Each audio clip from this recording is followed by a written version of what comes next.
Re-Zero, Volume 4, Chapter 2, Part 1. Blessings, Reunions, and Promises. Subaru Natsuki's heart was beating at a fever pitch. Amelia-tan? I'm a little conflicted saying so, but shouldn't we cut this out? Subaru wore an amicable smile, but cold sweat ran down his face as he made the suggestion. The point of concern was how they firmly held hands. They were in the royal capital, specifically Market Street, an exceptionally congested thoroughfare. No doubt, two people holding hands amidst the constant bustle would look like an intimate couple. So long as no busybodies overheard scraps of their conversation, anyway. Absolutely not. This is you we're talking about, so you will do something strange as soon as you're out of my sight. I won't permit a single step unsupervised while we're in the royal capital. Understand? I'm really sorry for my stupidity in the dragon carriage, but this is treating me too much like a little kid. The gaze Amelia leveled at Subaru was sharp and cold. Her trust in him had plummeted to rock-bottom levels. Even if he was reaping what he had sowed, the treatment was extreme from Subaru's perspective. Following his close call with an unscheduled stop from the dragon carriage, and the tragedy of waking up to a Roswell lap pillow, the subsequent conversation created a plan to limit his activities in the royal capital. This situation was the result. I'm deeply aware that I was rash, but could we at least not do the holding hands thing? So that's what you're complaining about. We did this plenty in the village when it was a date, didn't we? Back then, I was fully prepared in mind and body, but I'm totally not right now. My hands are sweating. Even though his hands were sweating from the exceptional tension, Amelia looked completely at ease, which only made him more nervous. And as for what the at-odds couple was actually doing in the royal capital, a coarse, manly voice interrupted their cute little argument. Hey, can you stop flirting in front of a man's shop like this? Amelia's face stiffened. Well, that's sensible, except Subaru. After all, the voice of the scar-faced man carried an irrefutable argument. You're driving my customers away. Buy something or get moving already. Well, that's rude and inconsiderate. Here I came all ready to keep my promise. The shock alone could have made me forget completely, you know. Makes me want to cry. As Subaru slumped his shoulders, the man, resting an elbow on the counter, indelicately snorted back at him. Subaru thought that the shopkeeper's foul demeanor toward his customers was a good indicator that he'd picked the wrong profession. The shop, with a sign reading Katomon in eye script with bright colors, was a fruit vendor with colorful produce on display. The shop had a deeper significance for Subaru. Here I am returning the favor to the first guy I met in a new world, and this is the thanks I get? That's overstating it. It was almost a month ago, and we have only spoke a few words, right? I mean, I vaguely recall it, but... The owner of the store, actually a very kind man, was striving to remember when Amelia pulled on Subaru's ear and bowed her head. Subaru, don't say such crazy things. Sir, please don't force yourself on our account. Subaru pleaded with her, yelping, Ow, ow! As she gave him a sharp glare and said, I thought you said you wanted to say hello to someone who helped you. But I never expected this promise to be a one-sided deal. Unbelievable. Hey, Amelia-tan, you can't just throw a promise between men into the garbage like that. Don't exaggerate. How many people do you think a shopkeeper meets in the course of one day? Amelia-tan, you can hurt people when you overestimate them. I mean, there's no way a shopkeeper with a scary face like that is doing much of biz... Ow, ow! I'm sorry! The shopkeeper, watching their back and forth, clapped his hands as he watched tears well in Subaru's eyes. I remember that pathetic look now. You're the kid without a coin to his name, so the ingrate returns without buying a thing. I'm gonna ignore how you remembered me. And I told you, I'm back so I can repay you. Ah, I see. Now that's a sense of responsibility. I like it. Now that he recognized Subaru, the shopkeeper smiled generously, hauling a wooden box from inside his store and placing it on the counter with a heavy thud. The red, round, vibrant fruits inside glistened under the sun. Here you go. Apples like you promised you'd buy. How many? They're 2 copper coins each now. I'll go big and get 10. That'll cover the promise and then some. The shopkeeper clapped his hands at Subaru's magnanimity. In high spirits, Subaru put his hand into his pocket to get his wallet out when he noticed that Amelia, sitting beside him, was doing the same thing. Amelia-tan? Why are you getting out your purse? What do you mean, why? You can't pay for something without money, can you? No, I mean, it's weird for you to pay instead of me, Amelia-tan. Old guy, what's with that look? You said you'd buy them when you had the money, but I can't condone making a rich girl pay in your place. Can't you see me arguing with my lovely lady here? I'm trying to pay. The shopkeeper watched Subaru with suspicion as Subaru hastily thrust his wallet forward. The contents were his pay from his work at the mansion, and since Roswell was a generous employer, Subaru really did have money to spare. Let me see. 2 coppers per apple. So 2 silver coins should cover 10? Hey, don't you know the current exchange rate? It's 9 coppers for a silver coin right now. So 2 silvers and 2 coppers then? Here.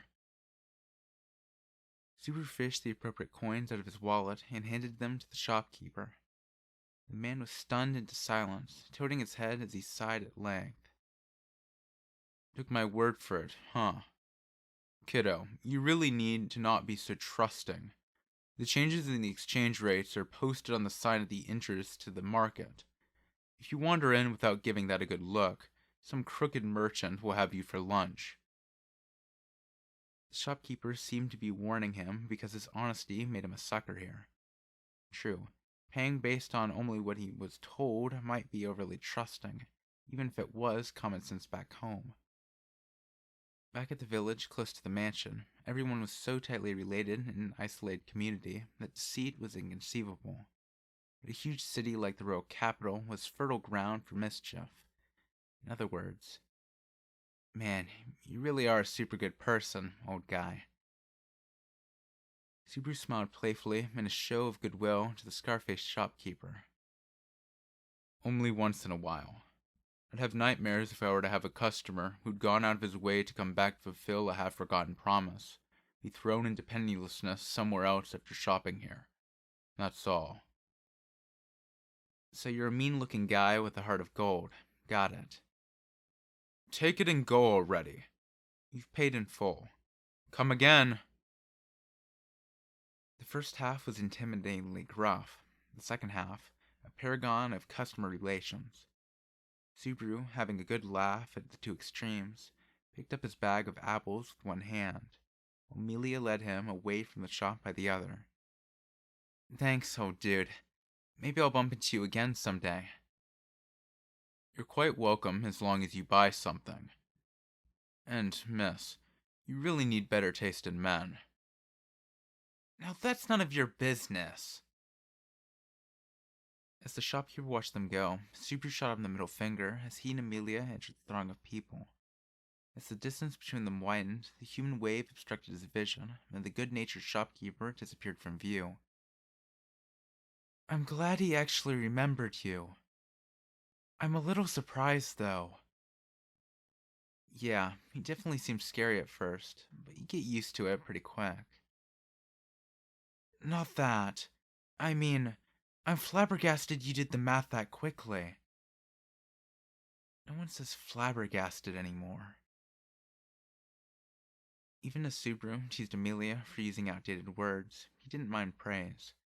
He didn't look it, but he was actually pretty good at arithmetic. I've got a knack for basic math, so you go for the intellectual, cerebral type, huh? Cerebral. I'm not sure what you mean, but that's not the only reason I'm surprised. Just a little coincidence. It's funny, actually.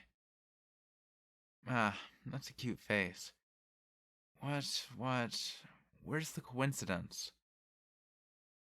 That's a secret between me and the shopkeeper's daughter. So what's next? Subaru had some idea what Amelia meant by a secret, but he didn't probe deeper, opting to readjust his grip on the bag of apples instead. Rural Capital was far too big for casual strolling. His first objective of the day had been to visit the first person he'd met in this world. Now that he repaid his gratitude to the fruit merchant, his next objective was a no-brainer. My next goal is to see Felt and Old Man Rom. Reinhardt took care of them after I blacked out, right? Yes. At first I thought he'd let them go without any problems, but all of a sudden, Reinhardt went pale and said he was taking the girl with him. That sounds like a criminal kidnapping her. That doesn't exactly fit him. Crap. The good-looking ones get all the breaks. Subaru clicked his tongue, and he suddenly recalled the handsome, red-haired young man. Amelia watched from beside him, putting a finger to her lips as she pondered the issue. If you want to get in touch with Reinhardt, we should go to the garrison on this side of the Nobles district. There's a building there that's... well, it's nothing but a pile of rubble now. Subaru agreed with Amelia's suggestion. After all, the fact Reinhardt had been walking the streets of the capital off duty made it clear he was a guard, most likely higher ranking, a knight. I guess that settles it. Let's head to the station and get a hold of Reinhardt from there. Well, let's get a move on. Oh? What? Something wrong? Nah, I was just counting the apples in the bag. There's 11 of them. He'd counted a total of 11 big, round, ripe, vibrant red fruit. It was highly unlikely the merchant, proprietor of his own store, had miscounted. That old guy's too generous. As he recalled the prickly shopkeeper, he felt a warm, fuzzy feeling bubbling up inside and smiled to himself. Keeping his promise was the right choice. Come to think of it, what did you mean get a hold of him from the garrison? There are no phones, right? As they walked toward the garrison, Subaru voiced a sudden doubt. Phones? Amelia's mystified expression suggested she'd never heard the word in her life. I mean, like, a device to talk directly to someone in a distant location. You mean a media? They should have magic mirrors. Magic mirrors? Media that display one person to the other and let you talk between them. They're fairly common as magical artifacts go, so they're apparently used in a number of different places. Gotcha. So there's a way to do it. Mirrors. That's so magical. When Subaru thought about it, he realized he'd never laid eyes on a real media. He'd heard of the term media from Old Man Rom at the loot cellar and pretended his cell phone was one, but that was it. Either way, it's a ray of hope. If we can get in touch with Reinhardt, we can clear everything up. I suppose so. Rem will be upset if we don't get back soon, so we better hurry. Rem had wanted to go with Subaru on his tour of the royal capital, too. However, she had too much work to do as the entire group's caretaker, so, with great reluctance, she allowed Amelia to be his guide in the city. No doubt she was tearing through her work out of spite at that very moment. Well, it's too bad for Rem. For me, not having her here is a bit of a perk. What did you say just now? Ah, nothing. I'm just like, I don't have to be embarrassed if she sees us holding hands and stuff. Hey, Amelia-tan, about that royal selection thing tomorrow. Seeing the tense, guarded look on Amelia's face, Subaru abandoned his carefree tone. But then Amelia's expression vanished entirely, and the gloom filling her violet eyes only accentuated her demeanor. The morning the envoy came, as well as during the time before their departure, Subaru had questioned Amelia several times, but she never lowered her guard. Their arrival at the royal capital had not changed that. I've told you several times, haven't I? I brought you here so you can keep your promises and get healed. You don't need to concern yourself with me. There's no way I can do that. I mean, here I am, holding your hand. How could I not concern myself like this? At some point during his reply, Amelia had stopped walking, holding Subaru back. Under her hood, a single lock of silver hair spilled down Amelia's face. Subaru couldn't help but think about how it looked like a falling teardrop. I want to help you. If you're having a hard time, I want to do something. That's how it's been. And that's how it's gonna be. Subaru admitted his feelings honestly. He intended to exhaust every effort on Amelia's behalf. He knew exactly what motivated him, but why? Huh?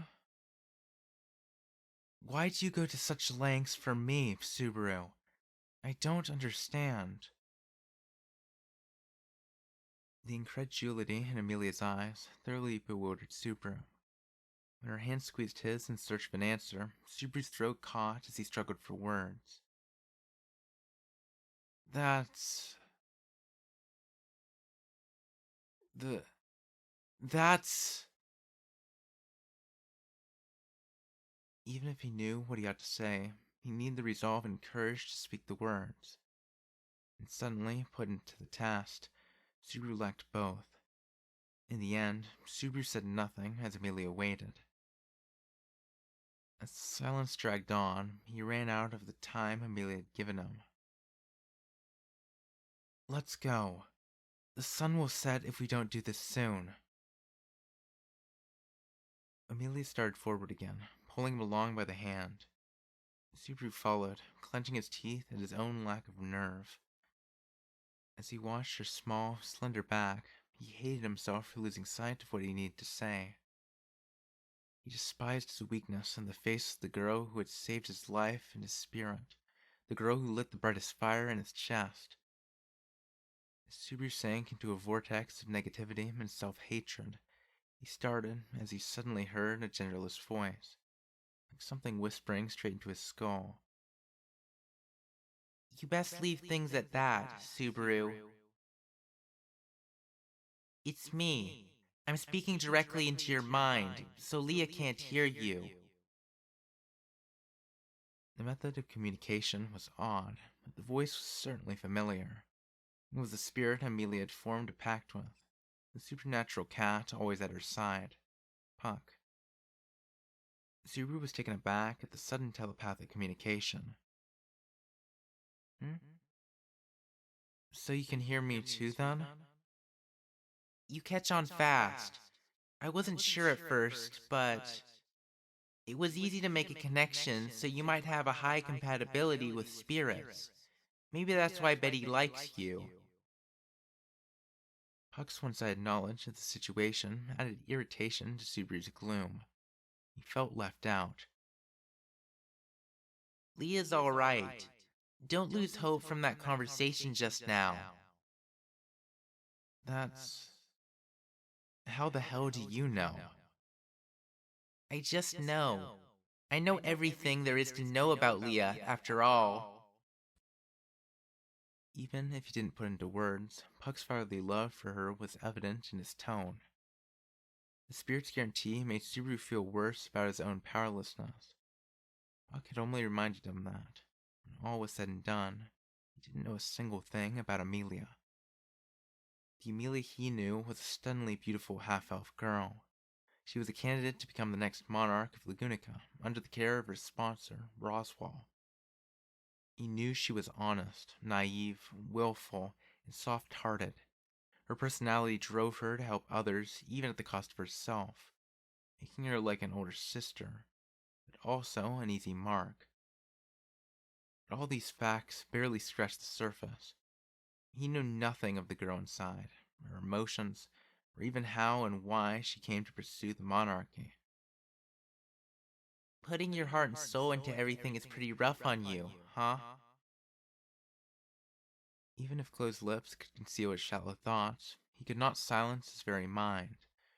It was impossible to hide everything from Puck, who scooped up surface thoughts like so much soup broth.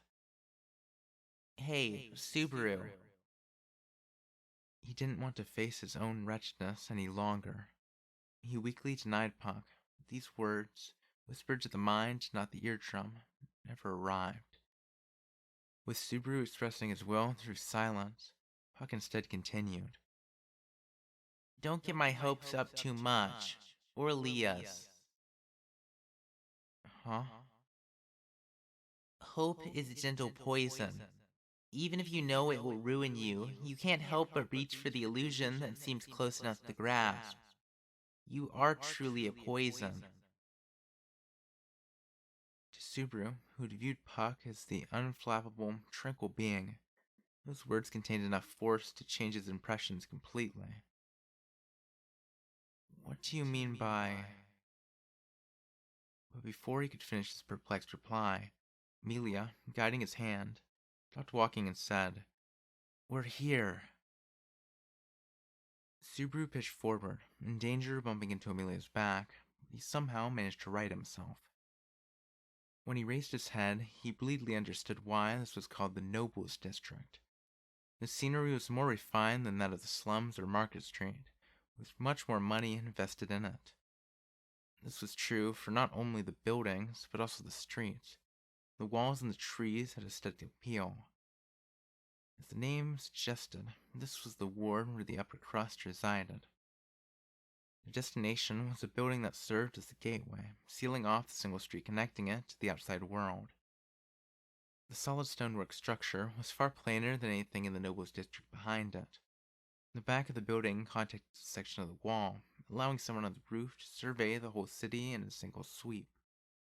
However, the purpose of this vantage point was obviously to keep watch for what was below, not to enjoy the sights.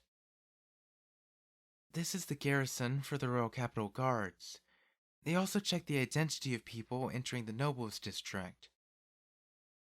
So it's like a customs checkpoint, too. That's probably what they built it here for, huh? He could appreciate it on logical and practical grounds, but his aversion to it was no doubt an instinctive reaction to something so emblematic of bureaucracy.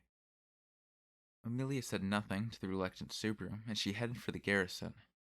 Mindful of the time and place, she finally let go of his hand. He mourned the loss of her palm.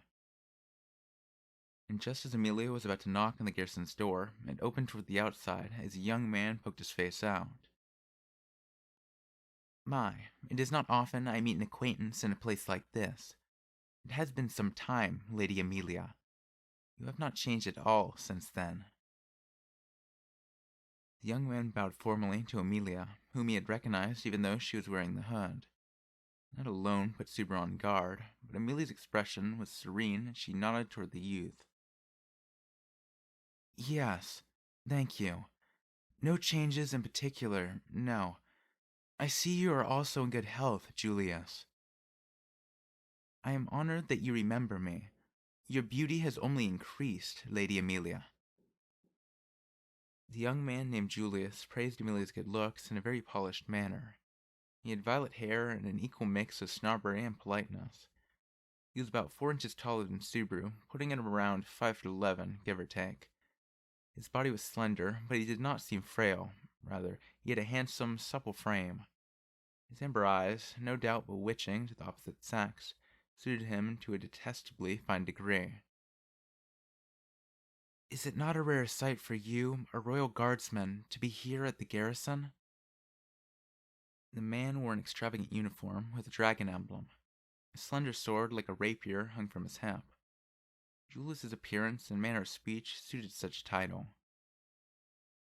I've come to express appreciation to the soldiers for their services and take the opportunity to observe the city. Or something like that. A friend asked me to pay a visit, and I suppose it is good to put friends first once in a while. After all, I was able to lay my eyes upon a beautiful flower along my path through these streets. With well-practiced motion, Julius intimately grasped Amelia's hand as he spoke, bending down on one knee. Without a single pause for breath, he brought his lips to the back of her pale hand. Subaru watched the course of events in complete shock. After a few moments' delay, his emotions came to a boil as this man's conceited behavior rubbed him in every wrong way imaginable. His breath ragged, Subaru was about to rush over and give Julius a piece of his mind when Amelia held him in check with her other hand. Thank you, Julius. I regret that this is very sudden, but I would like to get in touch with the castle about a certain matter. As Julius listened to Amelia's request, his voice lowered as he looked at Subaru. Ah, so that is why you came to the garrison. This matter, does it concern him over there? Not enjoying Julius's consenting gaze, Subaru locked eyes with him and glared back. His character and demeanor form a poor match for those clothes. Such an appearance does not make a good first impression. Thank you for the kind advice. I have some advice for you, too. If you eat curry udon in an outfit like that, the bra stains will really stand out, so you definitely should pass. Thank you for going out of your way to say so. I shall pay it heed if I should ever have such an opportunity. The smiles they exchanged were most certainly not friendly. Subaru did not like him. Julius no doubt thought the same. In that spirit, he promptly ignored Subaru and turned his attention back to Amelia. I shall guide you to the magic mirror then, though it pains my heart to bring you into a humble place such as this, Lady Amelia. You needn't be concerned. I'm quite all right, so please. Very well. Come in. With that, Julius went back inside first. Subaru snorted a bit and stepped forward, but Amelia turned to him in front of the doorway, obstructing his path. Subaru, you wait here. Huh? Subaru was taken aback.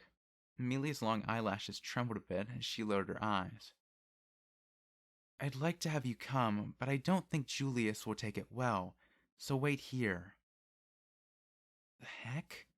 You care about that annoying jerk's feelings more than mine? It's not that. It's about upsetting him. It's that I don't want to put you through something you'll probably hate. So please, Subaru, wait here.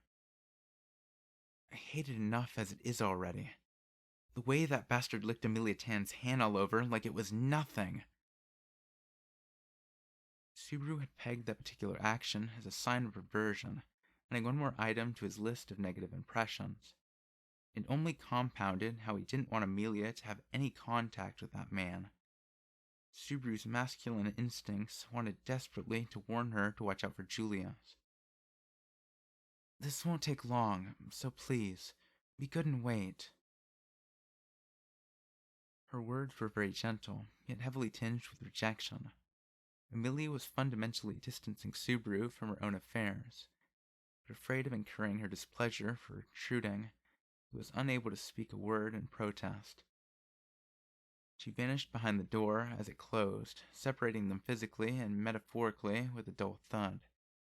Subaru murmured, I'm super uncool.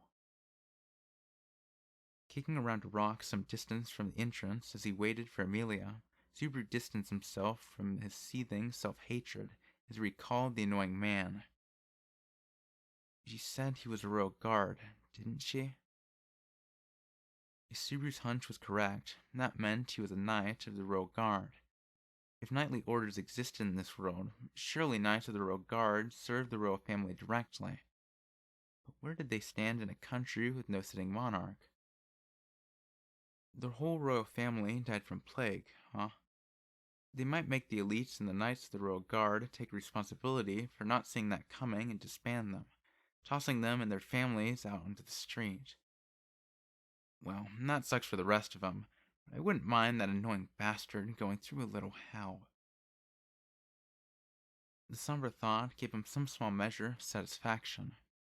He wondered who he picked up that pettiness from. In the past, Subaru would have never directed his ire about the inconveniences that befell him toward another person. He wouldn't have given a single thought to speaking ill of heaven or venting his frustrations. In a good sense, he was now concerned with appearances in a way he had not before arriving here. He wanted to live a life that he could show the honest and forthright girl close to him without shame. It was a vague thought, but he wondered if he had really changed a little. He couldn't tell. As Subaru ruminated, he felt a disturbance and frowned at a glimpse of something at the edge of his vision. For a brief moment, his gaze had wandered to the city for no particular reason and caught sight of a colorful dress disappearing into a back alley. The color was such a vivid red that it seemed to sear itself into his eyes, even with only a glance, and had the dress been merely traveling down the street, no doubt it would not have registered in Subaru's mind whatsoever. Even entering a back alley, the garment would not have caught his attention, save for the fact that the girl wearing it was being led there by a seedy-looking man. Just now. There's no way it could be that, right? A major crime in broad daylight in front of the guard's garrison. Or so he thought. But perhaps this was the case of hiding in plain sight. Upon closer inspection, the location was in the garrison's blind spot. Subaru had seen them by dumb luck the instant he'd entered an alleyway while he moped. Setting aside that, I just feel calmer in narrow spaces. I'd better go get the guard. Subaru hesitated.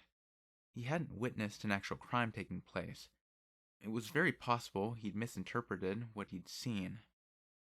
At any rate, Subaru bore a powerful, arbitrary grudge against the garrison at that moment. Plus, if I'm wrong, it might make trouble for Amelia. It wouldn't be too late to call for help after I confirmed things first. Voicing this excuse to himself, Subaru shot a glance at the garrison as he ran toward the alley. He felt guilty about going back on his promise to wait patiently for Amelia, but a higher duty called. Plus, Subaru's resentment toward Julia's. And hearing an angry shout the instant he entered the alley, Subaru was firmly convinced he'd made the right decision and picked up his pace. "Why, you little bitch! I'm not messing around here!"